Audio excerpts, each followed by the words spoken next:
கிருஷ்ணகிரி மாவட்டம் கண்ணண்டஹள்ளியில் உள்ள 4 பிரிவு சாலையில் செல்போனில் பேசிக்கொண்டு பைக்கில் அலட்சியமாக சாலையை கடக்க முயன்ற நபர் மீது குறுக்கே வந்த இன்னொரு பைக் மோதியதில் இரு பைக்குகளையும் ஓட்டி வந்தவர்கள் நிலை தடுமாறி கீழே விழுந்த சிசிடிவி காட்சிகள் வெளியாகியுள்ளது.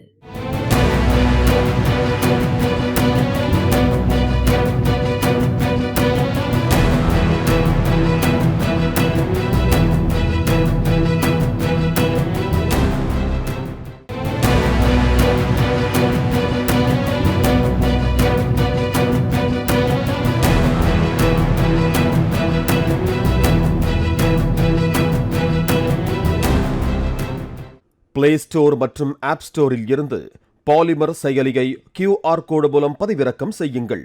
செய்திகளை உடனுக்குடன் பெறுங்கள்.